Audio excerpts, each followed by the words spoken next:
Hi all, and welcome to the Video Game Choo Choo Podcast. I'm your host, John. Folks, this past week was a bit of a slow week. It was. I will admit. Really slow. It was very slow. Yeah, Niall, you're here. I am. Hi, hello, how are you? I'm fine, but it was slow. It was slow. I'm glad that it's over. I'm glad that we're getting into the weekend. We're recording on the weekend of Easter Sunday.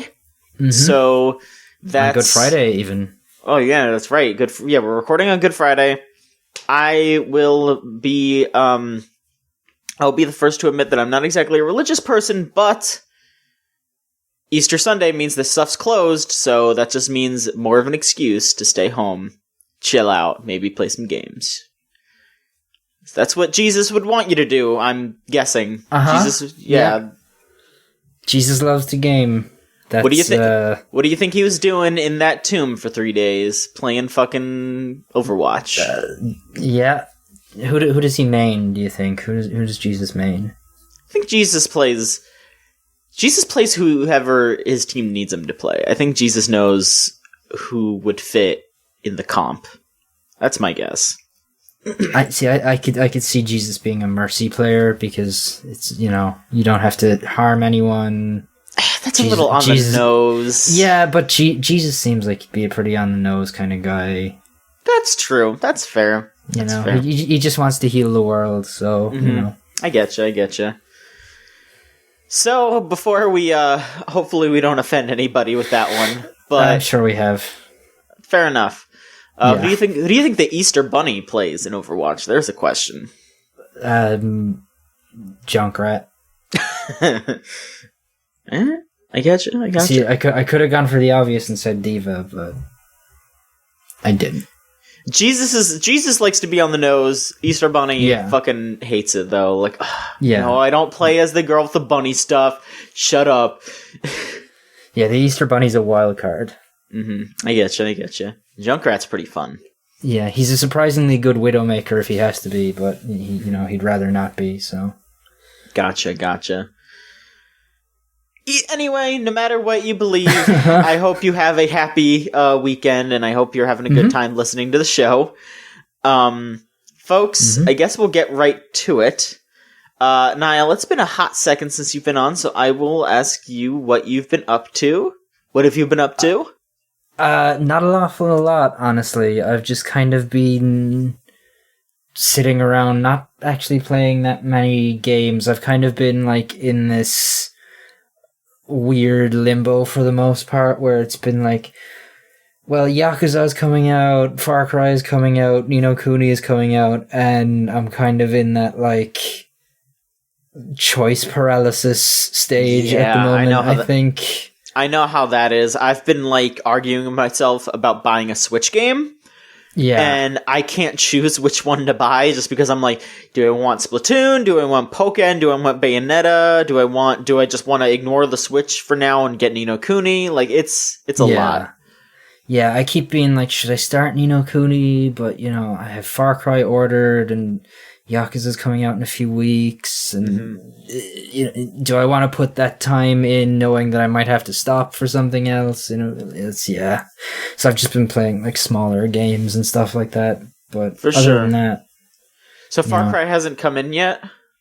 No, it hasn't come in yet. I ordered it from the cheapest place I could find it, and they're not great. Like, I've ordered stuff from that place, GameSeek, before, and it's taken like up to a month to get stuff from them, but it's way cheaper, so I'm fair enough. Fair enough. I would like to play Far Cry. I think I'm in the mood for a Far Cry kind of game, because it's been I've only ever played Far Cry 3, so like I'm not burned out on that series.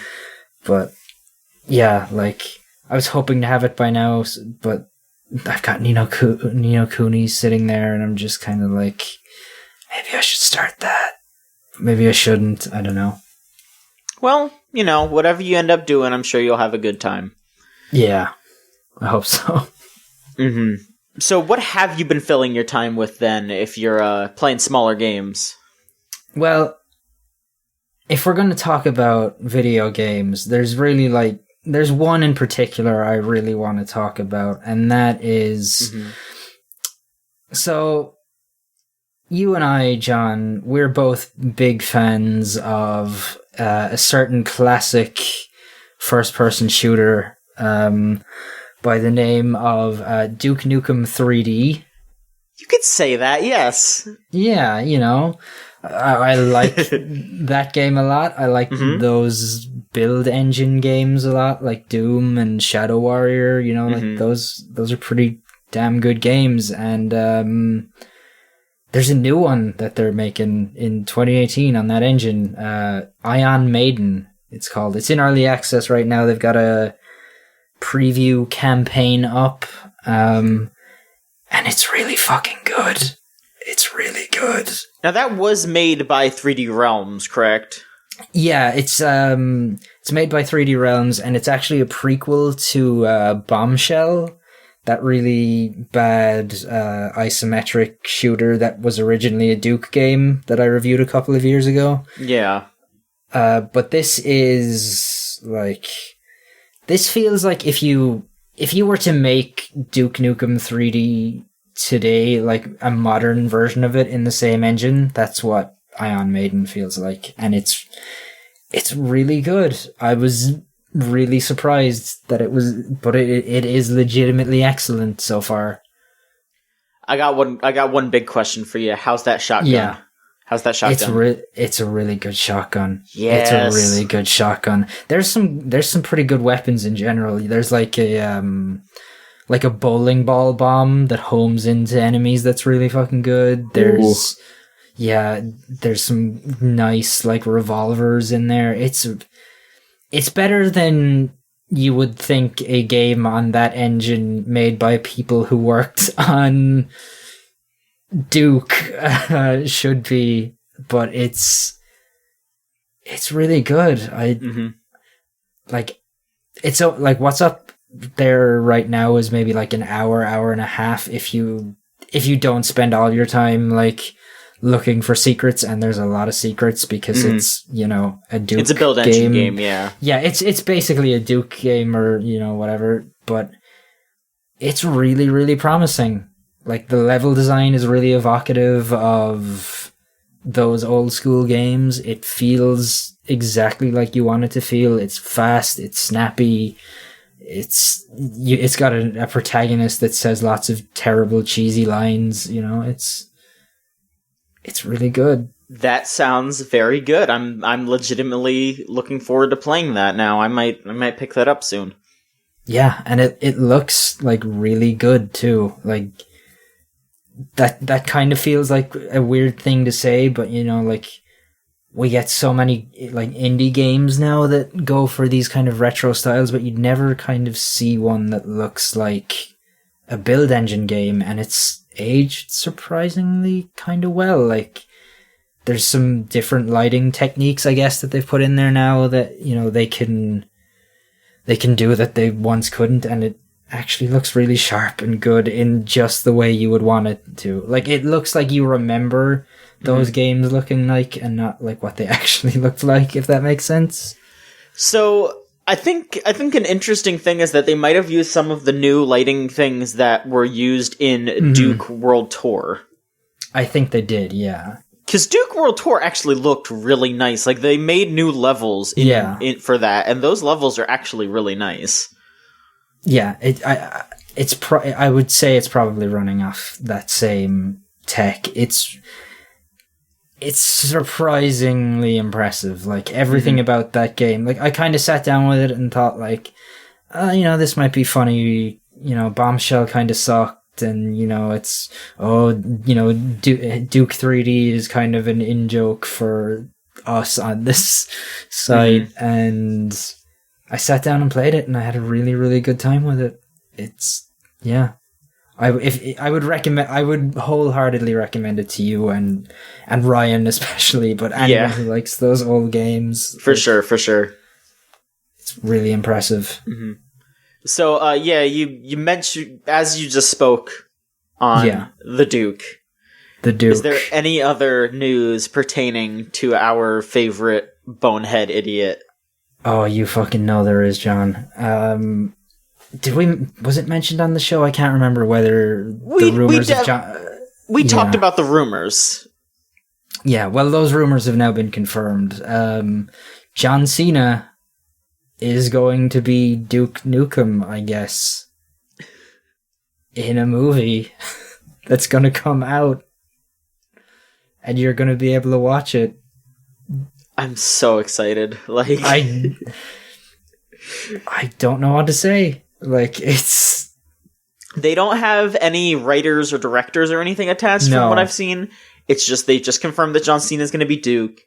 I think in an interview he said that they're going to try to gun for, like, the Deadpool style of comedy, so it's just going to be John Cena being like, I'm in a video game movie, those suck. Like, that's all it's going to be. How many times do you think he's going to say Hail to the King, baby? Once during the final battle. See, I feel like he has to say it at least 2 or 3 times. Like, he's got to say it multiple times for me. Just to really drive home, like, how sad and pathetic and what a loser Duke Nukem is. Oh, boy. I have no idea. I can't even fathom what they're going to try to do with it, because it's going to be shitty no matter what happens. Like, because they're going to try to play it up as like, oh, he's basically Deadpool, but like fucks more, basically. Or they're going to try to be too jokey about it, and I don't think it's going to land very well, because they're not going to really understand like why people think that Duke Nukem is funny. It's because he's such like a fucking pathetic machismo character that you could just like point and laugh at, and people are just gonna be like, oh, he's gonna say fuck a bunch, he's gonna like he's gonna be like, I'm a video game character, instead of like pointing out how pathetic he is, and like how pathetic the whole thing just ends up being when you look at it from today's standpoint.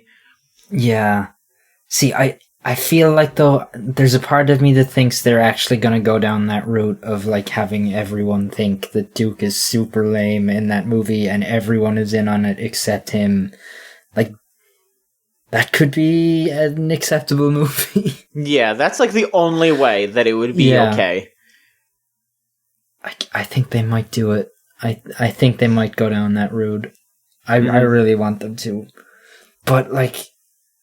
just the thought of John Cena in a bad, like, blonde high-top wig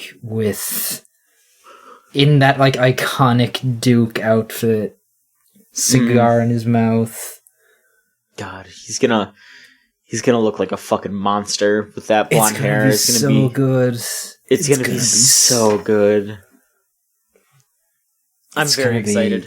Yeah, I am too. I hope it actually gets made. I tweeted at Paramount and said that if they give me $300 in unlimited catering, I will write that movie. So, let me write that movie, Paramount. Randy Pitchford, fucking John Cena. If I gotta call you up, you're friends with Will Westwater. You know, if I can get that connection, true. Whoever I gotta talk to, I'll do it. I'll write Duke Nukem the movie for you, and it will make millions. I promise. It'll make at least $100,000 in 3 theaters. Sure. All right? Okay. Good. Yeah, that's more realistic. What do you think the chances are that Randy Pitchford, if this movie gets made, has a cameo? Oh, absolutely. He's gonna be. See, I feel like he's gonna have a very light cameo. Like, I bet he'll be like, oh, character running away during some scene.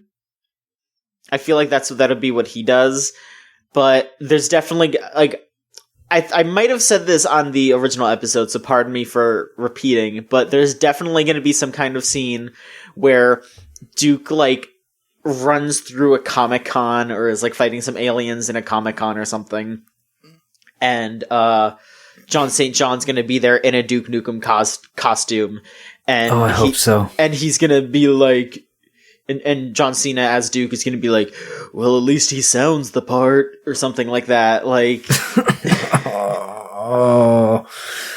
I hate that idea, and I really want it to happen now. It's absolutely gonna happen. Like, God, I would love that. See what I kind of want is like a like he goes to a magic show for some reason, or he's like in Vegas. He's like in a Vegas casino, and he passes like the Duval magic show or whatever. Maybe he goes in there and like one of them, like a pig cop has taken Randy Pitchford prisoner or something. That's what I want. This doesn't excuse you from Battleborn, buddy. God. I mean, like they're gonna like Randy Pitchford and George Broussard are gonna be in that, but they are definitely gonna have to record their cameos on separate days, or else they're gonna one of them is gonna strangle the other one. God. No, George Broussard won't be in it. He's too busy playing World of Warcraft in his studio. God. So yeah, John Cena, it's happening. I am incredibly excited. I am going to try my best to go see that movie with Ryan on opening night. We have to do it. You're gonna fly to Texas. I will if I have to. We have to get you a press pass for that. Like, oh my God! If we gotta get John Machonsky into the premiere. The fucking Chinese theater. The red carpet. Ryan and I in poorly fitted suits. Just like, Mr. Cena, how does it... what's your favorite level in Duke 3D? I like the level in the jail, so you can go into the church and you invert the cross and the Doom guy is there, and that I like Doom too. Do you like Doom? No, John Cena likes the strip club level because you can play pool. He likes the interactivity. You can flush the toilets.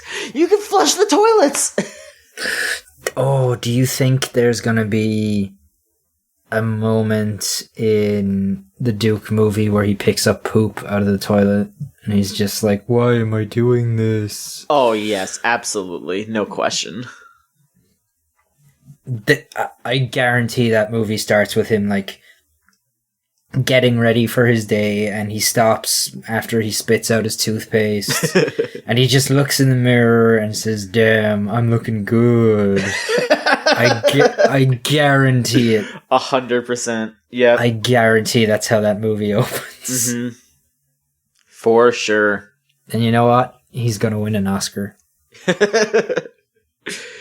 For best everything, John Cena and Duke Nukem. Who do you want to direct it? I mean, other than Ryan and I don't... It's a good question. Paul W.S. Anderson. Yeah! Yeah! At least they'd have funny action scenes. Oh my God.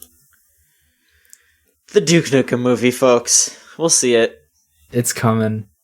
It's gonna be real good. So speaking of video games that have movies in the works. Uh-huh. I finished Detective Pikachu. Okay. How was that? It was just it's difficult to talk about something that's so middle of the road. Mm-hmm. And it's also hard to talk about it because I am absolutely not the target audience.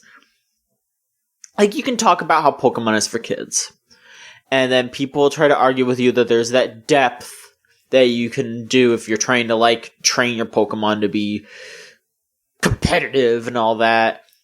You know, whatever you want to say about that. I still have fun with Pokemon games, just playing through the story mode most of the time. playing through Detective Pikachu was a bit of a slog. I really liked the actual character of Detective Pikachu. I talked a bit about the game last week, so I'm not going to go too far into how it all works, but I will just say that the mysteries are so just basic and bland, and you just have to go around and talk to every single person, and then you just know what it is. You figure out the mysteries almost immediately. Like, once the problem is presented to you, you should have a pretty quick idea of what went down, unless you're 7 years old. Which, again, if you're 7, you should play this game. Also, you shouldn't be listening to our podcast. Perhaps talk to a parent and or guardian about the quality of podcast, not quality, the rating of podcasts you listen to. There's probably some children's podcasts out there. I don't know. Yeah, for a long time we were marked on our podcast feed as being a clean podcast before I fixed that. So thank you. I'm sure there's somewhere that some poor 7-year-old has been exposed to this before. So yes, imagine being 7 years old and hearing like episode 69 or something. Oh like that. No, I hope that didn't happen. Yeah, I deeply apologize to all the children that we gave very wrong ideas to. I mean, we give very wrong ideas to everyone anyway, so it doesn't, that's true. But we should just apologize to everyone. We should apologize, but also they're all cognizant enough to turn the podcast off. So true. You're doing it to yourself, folks. And we love you for it. Don't worry about it. But back to Detective Pikachu. Yes. Yeah, it's very weird. The story doesn't go anywhere, really. There's a part of me that wants to talk, like, spoilers, is because of how dumb the ending is. And I don't know. I have no idea when else I would be able to talk about it. So, would you be alright with just, like, putting a spoiler warning thing from now? Of course. Yeah. Okay. Alright, so I'm just gonna, from here until when I stop, I'll be talking about Detective Pikachu spoilers. So, the plot of the game is that you are this kid who's the son of a detective, and he gets in some form of accident because he's trying to solve a case about Pokemon that go berserk and hurt people. So the dad starts digging in too deep, and his car gets run off the road. As you go through the mystery, you find out that the reason why the Pokemon are going berserk is because of this chemical that's just called R. And because of that, I thought Team Rocket was going to be involved, but Team Rocket is absolutely not involved in this. The chemical is just called R for some reason. And it takes like 3.5 to 4 hours between you finding out what R is and where it comes from, because there's just like a bunch of fluff in between. And you find out that R is created. It was supposed to be like a Pokemon boosting, like a product that you would give your Pokemon to just boost their stats. Okay. And they wanted to use Mew's genes because then it would make it applicable to every Pokemon. But they didn't have access to Mew, but they for some reason had access to Mewtwo's genes. So they used Mewtwo's genes, but Mewtwo has something called the Berserk gene, which is actually if I can go on a little bit of a tangent, it's actually a pretty good reference to something from Gold and Silver, because in Gold and Silver, there was a held item that you can get called the Berserk gene that you could give to Mewtwo. What you did was, after you caught Mewtwo, you would go back into the Cerulean Cave, and there's like a little item there, and you give that to Mewtwo, and it boosts all of his stats, but you can only use it once. Okay. So that's like that's a nice reference to some like very obscure thing. But the Berserk gene made the Pokemon go crazy and try to hurt people. And so it turns out that Mewtwo, like, I'm not really sure if Mewtwo gave Pikachu the ability to talk to Tim, the main character, because Mewtwo, like, talks to Detective Pikachu, and he's like, you have to gather all of my genes from these people so they can't use them for bad things. And it almost seems to imply that maybe Mewtwo is, like, holding the dad captive or something? They don't actually say that, it just kind of feels like it. This all sounds insane. Like, this is weird, like, Pokemon eugenics, fucking Mewtwo capturing people. Like, what? I have no idea. So you solve the mystery, and it turns out that the mastermind behind it was the producer for the local news station, because he was basically using using R to create news stories to make people watch the show, which is, that's something. But then he's like, and now I'm going to use it to take over the world, because now everyone trusts GNN, and with that power I can take over the world. And it's like, no, not really. I mean, maybe if you use R on a bunch of Pokemon, that would work. But I think maybe, well, at the end of the game, he does use, like, a version of R that makes it so the Pokemon still listens to their trainer. Mm-hmm. So maybe that's what he meant more. But, like, the fact that he was like, I'll use GNN's influence to take over, like, I was like, no, not really. So that is, So then you beat him when Pikachu, because Pikachu can't use moves. He forgot how to use all his moves when he was in the accident with your dad. Okay. But right at the end, he finally, like, remembers how to use Thunderbolt, and he uses one big Thunderbolt to knock out the guy's Pokemon. And that's how that part ends. So you capture everyone who's involved in R. Everyone, like, there are no loose ends on that. Pikachu gives Mewtwo back all of the genes. Then there's a scene after that where Tim, like, wakes up in bed, he looks over at Pikachu, and like, for a second, Pikachu pretends that he's a regular Pikachu, but he's like, nah, I'm just kidding, I can still talk. And then Tim just goes, well, we still gotta find my dad, and then they just walk out the door and the game ends. Like, there's no reason why the dad should still be gone. If it's tied to R and Mewtwo. Like, if, like, Mewtwo's talking about, like, oh, like, you had a promise, and Pikachu fulfilled the promise, and then there's nobody with R involved anymore, who's holding the dad hostage? I'm speechless. Like, part of me is like, well, this sounds weirdly ambitious and cool, and part of me is like, this is fucked. Like, it's very, very weird. It's super weird. Yeah, this is... Like, part of me, like, wants to play the game now, but... I would say if it ends up going on sale for super cheap, I would say maybe. But the way that game ends, here I'll just say, spoilers over. I'll just say here. Okay. So I'll just say, if that game goes on sale, I would maybe recommend it, but it offers, like, no challenge whatsoever. It offers no, like, the story is so bizarre, but it's almost worth checking it out just because of how fucking weird it is. I don't know. I really don't know. It's so weird. It is so weird.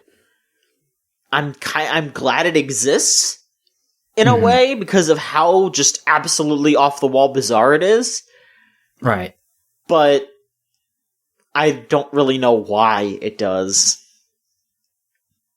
However, I will say I am legitimately looking forward to the movie. Like, if they take that story and punch it up and give it an actual ending, then I'm sure it'll be good. Like, and I'm sure it'll be good too because Alex Hirsch is working on it, the writer and creator of Gravity Falls. So yeah, I have faith in him writing a good script at the very least. Do you think that this game is meant to serve as a prequel, maybe, to the movie? Do you think, like, they're going to tie them in, or is the movie going to have the same plot, basically? I mean, they haven't said anything about that. If they did that, it would maybe make a little bit more sense, but also, like, they want to hit as many different people with that movie as possible, so I feel like it would be a little weird if they were like, hey, here's this $10 to $15 movie ticket. You also have to buy this $40 game before you go in to see it. Like, that's a little weird. Yeah. I have no idea. That sounds wild. Like, jeez. I see, and the game is a little oddly paced, and I do know why it is, but it's like, because they were in Japan, they originally were going to release it as an episodic game. It was going to be like a 3-part episodic game. But they put out the first episode and then just basically said screw it and then released it all at once worldwide. like the first part of that game came out like early 2017 in Japan. And then it came out all at once like a week and a half ago all over the world. Do you think it suffers for coming out all at once? Like, would you have preferred to play it in pieces? Maybe mostly because I might have played that first part and maybe not bought the rest of it. Maybe, right? Sure. To be fair, but also I kind of wish that it was still episodic because maybe they would have hit the second part and people would have had opinions about it, and maybe they could have ended it well. I don't know. Sure.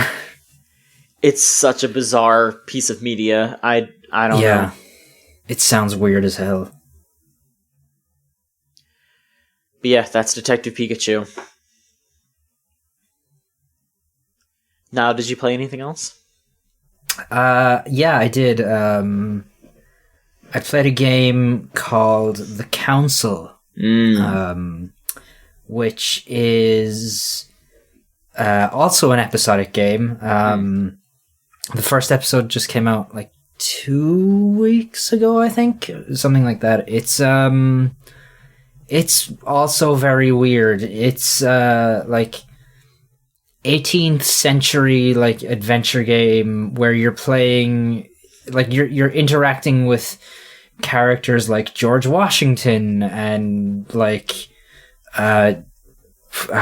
Napoleon, like these like historical figures of the time. And you're playing as like a French noble whose mother has gone missing, and you get like summoned to this secret society meeting off the coast of like Italy on a giant rock, and that's where you meet George Washington and Napoleon and everyone. And so far it's all been set up, and I don't know how I feel about it. Like, it makes a terrible first impression because the animation isn't great. Like, it looks ropey, and the voice acting is some of the worst voice acting I have heard in a game in a very long time. Like, it's like a bad PS2 level dub. Like, it's really dated feeling.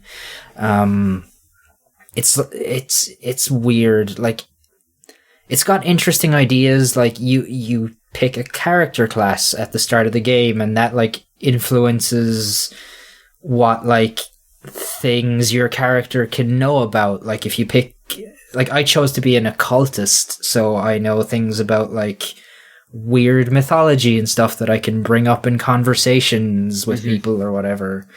And depending on, what skills you have unlocked according to your character class, you get different like openings in conversations and stuff. It seems kind of interesting, and I think I'm going to stick with it, but it's real weird. it's real weird. It has that kind of like, I hate to use this name like so liberally, but it's got a very like Quantic Dream feel to it, where it's engaging you, but not quite for the reasons that it would like to be engaging you for. Like, it feels like at any second it's going to all fall apart and get into some serious, like, stupid bullshit. And the first episode for me kind of did end with it setting up some stupid supernatural stuff, but hey, that's something. Yeah, I think I'm gonna stick with it, but yeah, I don't have a lot to say about it really yet, because that first episode is all set up. There is a puzzle though where you have to get the sun to shine in a Medusa's eyes to open a locked door. So okay. You got to get the Medusa to do the Tophen face. So God. Game of the year. Game of the year. Yeah, but anyway, that's about it for me. Okay. The only other bit of news I guess I could mention real quick, because like I said, slow week, is that the German version of the ESRB, it's the USK is what it's called, yes, has seemingly leaked the existence of a PS4 port of famed shoot-'em-up Ikaruga. Now, if you're not familiar with Ikaruga, it was originally an arcade game, and it was ported to a variety of consoles. It went to it was on the Dreamcast first, right? That was kind of where it got big. Was Dreamcast, GameCube, 360, and just a few years ago, PC. Very recently got a PC port. So, now it sounds like it's coming to PS4 at least. I would not be surprised if it also came to like Xbox and maybe Switch. That seems like a pretty easy port for all of those consoles. It's a very good game. I know a lot of people consider it to be one of the best shoot-'em-ups ever made. It's the one where you can swap the color of your ship. That's right, yes. Yeah, it could be either white or black, and if you if your ship is colored black and you're hit with a black bullet, it won't hurt you, but the white bullets will, and vice versa. So you have to like dodge the bullets and then also swap colors as you're going to power up and get through the levels. Yeah, I'm down to play that game. I have my fight stick ready to play some more shoot 'em ups. So I'm definitely looking forward to that. Yeah, I've heard really good things about Ikaruga for years. I've never actually tried it though. So depending on what this comes, like I didn't even know it was out on Steam though, so maybe I might just pick it up on there. Yeah, like I'm sure it's super cheap on Steam. Probably, yeah. Now, but who knows? Maybe they'll add some new stuff to this new port. If they do, then I'm sure that'll be worth it. Yeah. All right. Let's move on to questions. Yeah, we're really getting through it tonight. Jeez. We are, yeah. I'll just go ahead and do questions if you don't mind. Yeah, sure. Go ahead. Okay, if you want to send in questions, please feel free to. It's podcast@videogamechoochoo.com if you like to send emails. And if you don't, it's perfectly fine. You can send them to videogamechoochoo.tumblr.com/ask. That's our Tumblr account. You don't have to worry about having it. You don't have to have your own Tumblr account. You don't have to worry about that. You could just send it in anonymously. Like these people did. An anonymous Tumblr user asks, remember the classic video game Wet? I remember Wet, yeah. Would you like to talk about Wet? I think I got Wet for my birthday one year. That was a gift I received. I didn't hate Wet when I played it. Do you remember that game, John? Do you remember what that was? I vaguely remember it existing, but I never played it. It was like, what was that Wasn't game? it a Bethesda game, or am I thinking of something else? Yes, yeah, it was a Bethesda game. Okay. It was like, what was that game called? Stranglehold, I think, where you would like dive and time would slow down. It was like, okay. it was like trying to be this like matrix shooter kind of like character action game, and it was pretty mediocre, but like its big thing was that there would be levels, they were like, where in character, the main girl's name was, I forget, she would like go into a rage, so you'd get these rage levels where everything was red and black, and you were like super overpowered and would just kill everything in one hit.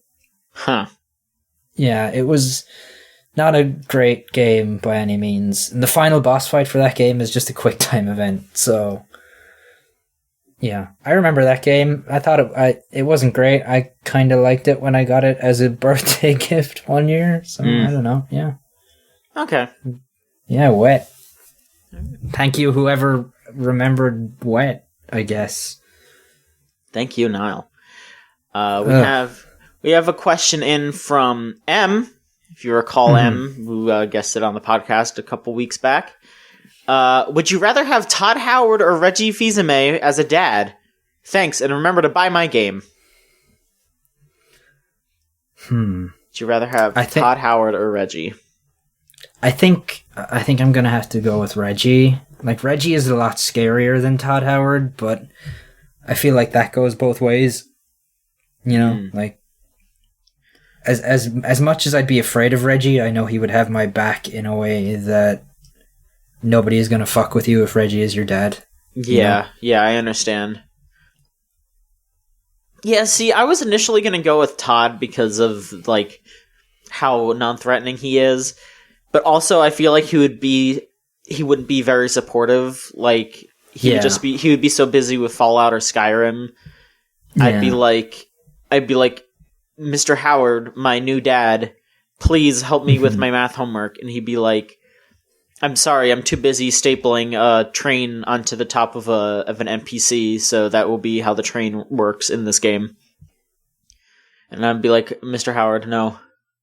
I feel like I wouldn't be able to trust Todd Howard as my father. You know, like, he's, you know,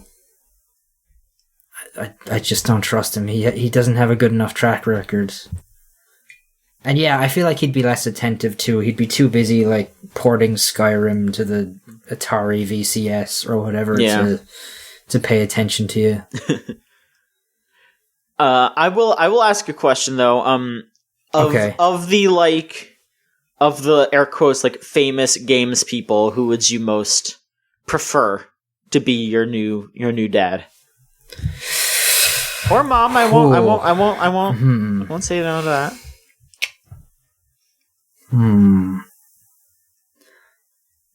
I think I might say Adam Boyes. Okay. I think he'd be a good dad. Sure. He's used to putting up with a lot of shit, so you know he's seen a lot of stuff. So I think Adam Boyes. What about you, John? I think it's a little bit of an easy answer, but Suda. Sure. I think it'd be pretty laid back, especially now that I'm older.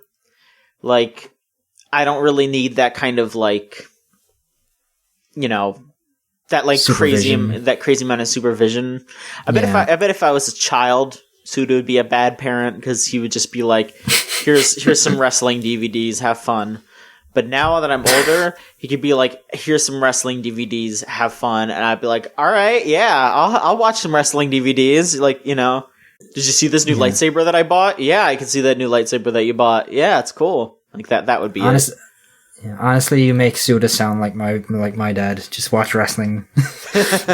Well, you know. You'll be fine. That's how it is. Yeah. Our next question is from an anonymous user, and they ask, given that you all own multiple systems, what goes into deciding what platform to buy a game for? I mean, it's a couple of things. It's either A, convenience, B, price, or C, the controller. Yeah, those are all pretty important things. I feel like also what platform like your friends are on if it's a multiplayer game, and Absolutely. you know they're going to play it as a big one.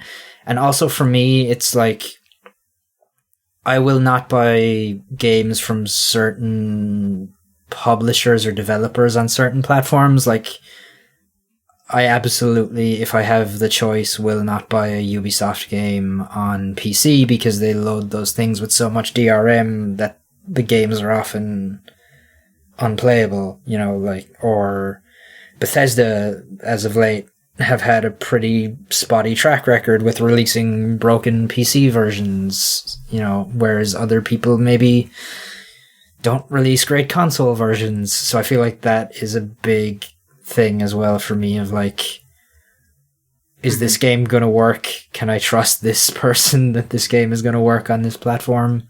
So yeah. Mm-hmm.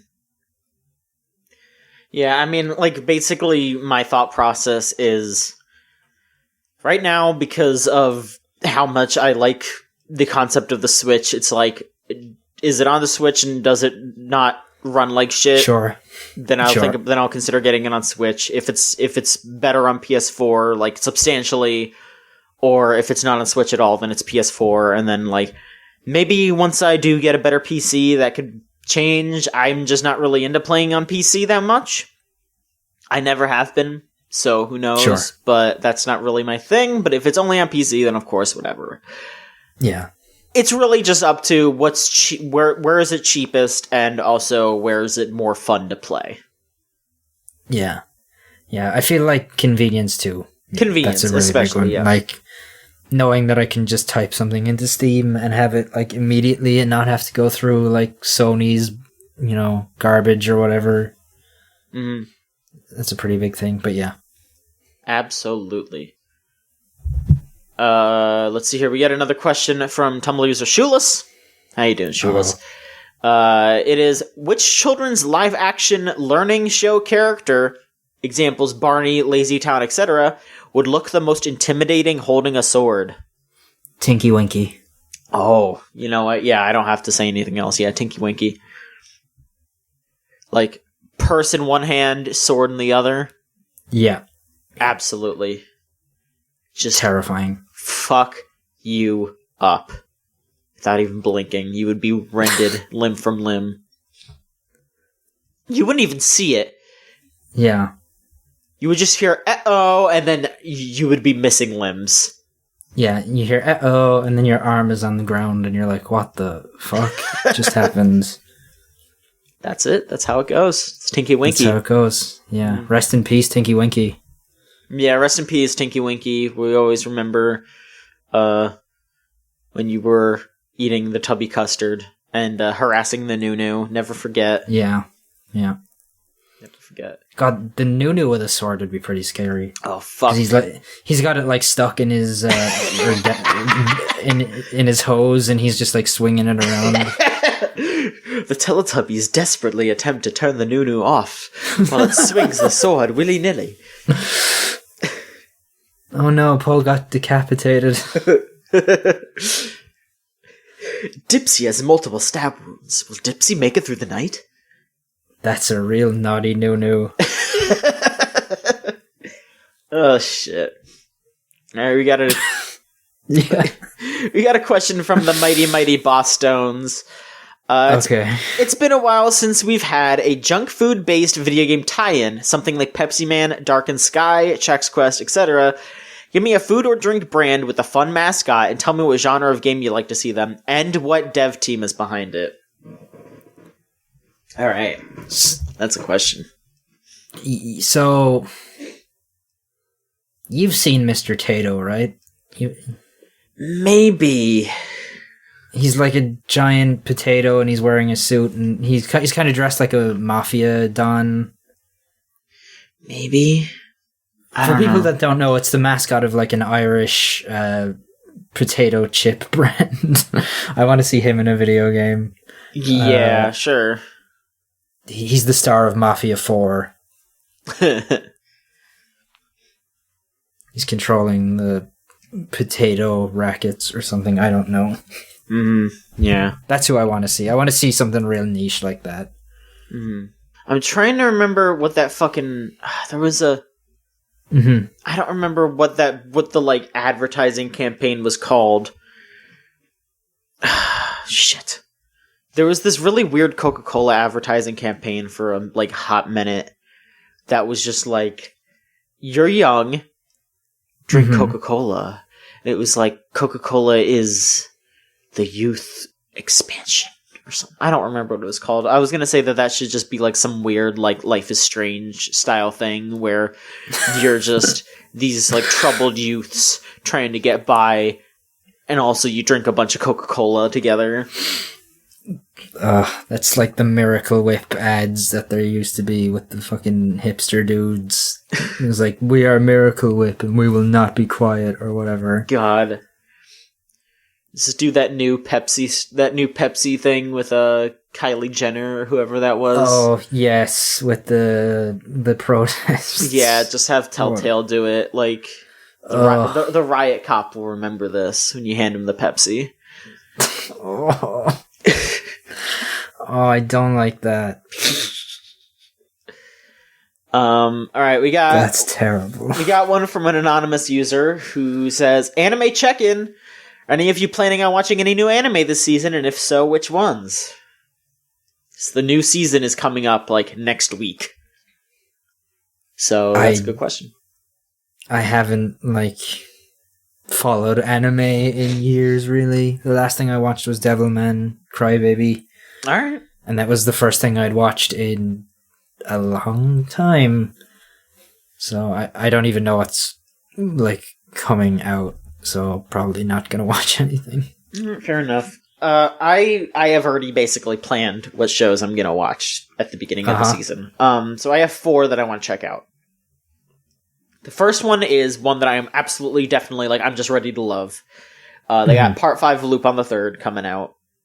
Oh, nice, actually. Yeah. So that's going to be really exciting. It's the same team that did Part 4. So it's going to be good. Like, Part 4 of Lupin is one of my favorites ever. So I'm very much looking forward to this. I am interested in Megalobox. I have not... It's Apatsu no Jo, the boxing manga. It's a new version of it. Okay. But I'll give it a shot. Like, the trailer looked absolutely gorgeous, so I'm ready to check that out, at least just for the animation. There's Golden Kamui, I want to say that's how it's pronounced. Golden Kamui. Kamui, yeah. Yeah. That sounds very good. I've seen a lot of people talking about the manga online. I haven't gotten to read the manga. I don't really know too much about it, but I've heard just that it's very good. So I'm going to check out the anime. And then the last one is just something that I'm probably just going to poke my head in, because I don't even know if it's going to be really good. But they have the new season of Gundam Build Fighters. And since we watched all of Gundam Build Fighters in Choose Chat, I feel like I should check it out at least. I should check it out. I'm looking at like a list of stuff that is coming out. Mm-hmm. Apparently there's a show coming out about a guy whose head is a butt. They're finally doing one about me. Let me read the description. Meet Butt Detective, a gentleman whose catchphrase is, I smell a case. Every day he puts the big city's cases to rest. Sounds good to me. Maybe I have 5 animes to watch this season. Yeah, that sounds good. That's probably a short, right? That's gotta be... Japanese Assy McGee, finally. Yeah. Japan finally caught up to America in the animation department. Finally. Alright, we have a question from Michael. Oh, great. Who says, who is the Nelly of video games? Also, what's the best Nelly song and why is it Grills? Okay, so I don't know what Grills is. I only remember Ride With Me and Hot in Here. So I'm gonna say Ride With Me is better than Hot in here, but they're both like early 2000s bangers, I guess. Yeah. Who's the Nelly of video games? Who's a video game character that wears a band-aid on their face all the time? I don't know. I'm trying to think of like someone. I mean, there's all kinds of like scrappy youths in like JRPGs and shit that do that. I don't know. You just say Nelly is like a scrappy youth that plays soccer. Probably not. Let's see. It's got to be somebody who was relevant, like at the turn of the century. Tidus. Yeah, Tidus. That's who. That's the Nelly of video games. Okay. I'm sorry to people who like Nelly. I can't think of a better answer. If you have a better choice of who the Nelly of video games is, feel free to write in to videogamechoochoo.tumblr.com/ask. You probably do. Alright, and we have one more question from an anonymous user. If you would like to send in a question just like these, go to podcast@videogamechoochoo.com for an email, or videogamechoochoo.tumblr.com/ask. Just our Tumblr. And again, I'll just remind you, you don't need to have a Tumblr account to send one. Even anonymously, you don't have to. It'll just come up as anonymous. And if you do want us to mention you, you could just put it in the body of the question. That's fine. Again, you don't have to actually have an account. An anonymous user said, if you were forced to have a video game themed wedding, what would you do? I mean, if I was forced to have a video, I feel like I would just force everyone coming to pick a Smash Bros character and try to do like a shitty cosplay of them. I think that would be pretty funny. Yeah, there's something in my head that's like telling me the answer is a Danganronpa theme, but I don't know how that would work.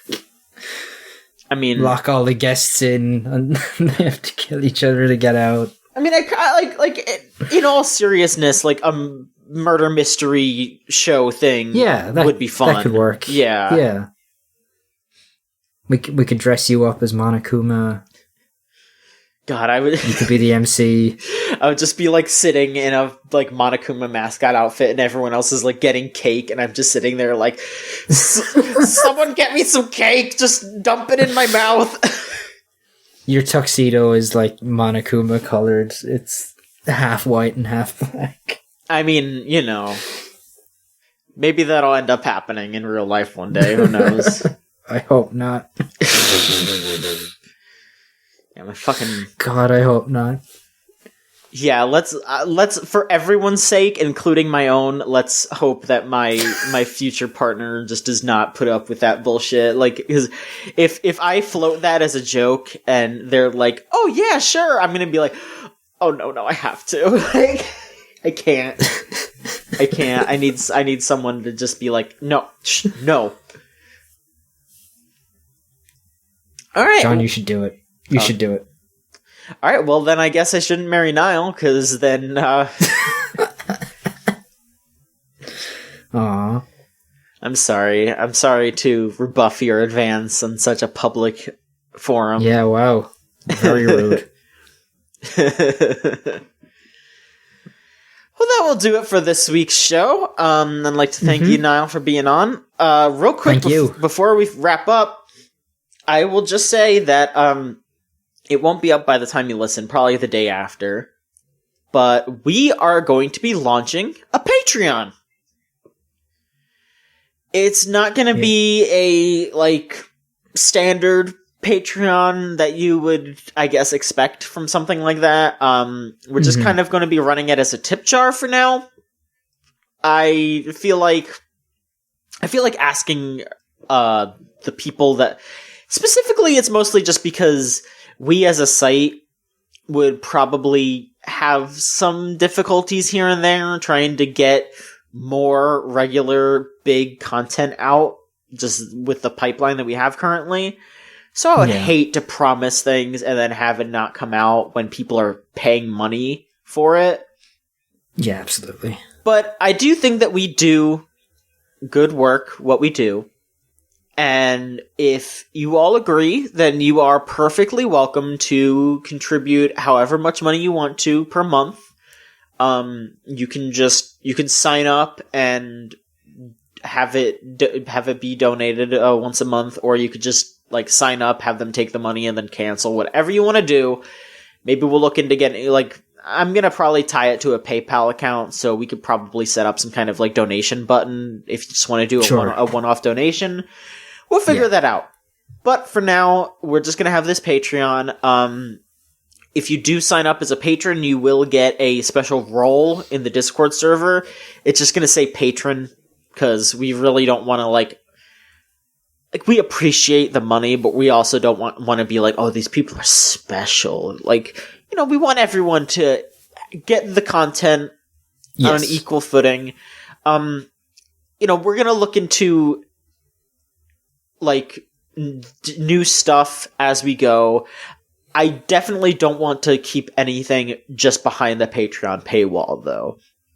We will put things out early. I think the podcast is going to stay the same. I think the stuff that we're currently doing is going to be the same.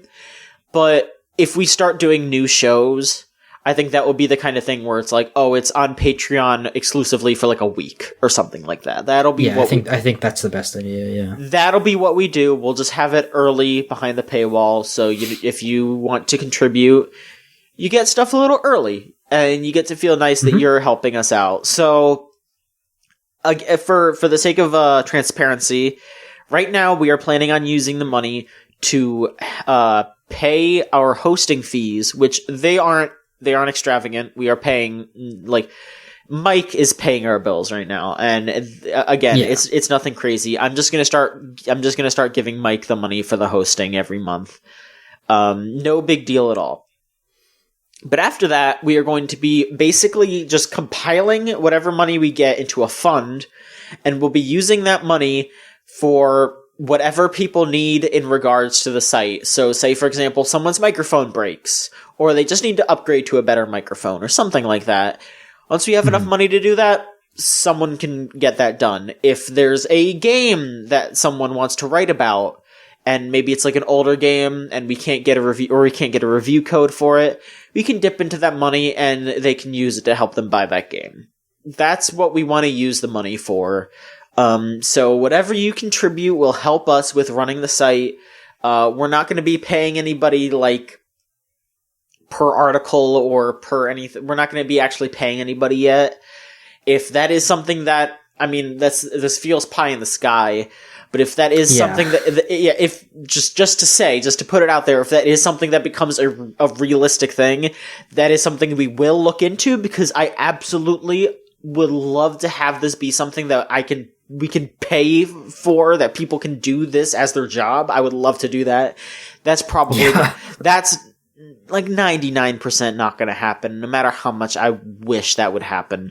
So I think the fairest thing to do would just have a fund that we can use to pay for stuff for the site, so we can get more stuff out there. That would help. Yeah. That would help raise the quality of the content and also get more stuff out there. So if someone wants to play a game for the site, they can do it. But yeah, that's what we're going to be launching. It's going to be launching on Monday. So like the day after this podcast comes out. I'm pretty sure that most of you are already aware, because I know that a lot of you are in the Discord server. If you're not, you should join it. It's at thegamezone.zone. Just type that into your web browser, thegamezone.zone. Make sure you include the. Mm-hmm. If you want to follow us on other social media, it's at VGCC for our Twitter. And for Tumblr, it's videogamechoochoo.tumblr.com. And I'd also like to thank Melt Channel for the use of our theme song Crush off of the album Magic's Real. If you want to hear more of their music, it's at meltchannel.bandcamp.com. Niall, do you have anything that you want to plug? If you go to hailtotheking.baby, if you type that into your web browser, you'll get a nice surprise. Yeah, Niall bought a domain recently. Yeah. bought a domain that I'm a little surprised that Gearbox hasn't come after you for yet, but you know. Well, I think Baby is a new extension, so they probably haven't had a chance to get it yet. Well, I paid more money for that than I would like to admit. So. Well, maybe you'll make some money once, like, Randy Pitchford comes knocking at your door and you get to sell it to him. Who knows? We'll find maybe out. He'll give me a copy of Battleborn or something. Maybe, yeah. Worth another copy of Battleborn. Worth $2.50. Yeah. Yeah. Well, we'll find out how that shakes out when we come back next week for another episode of the Video Game Choo Choo Podcast. Good night, everyone.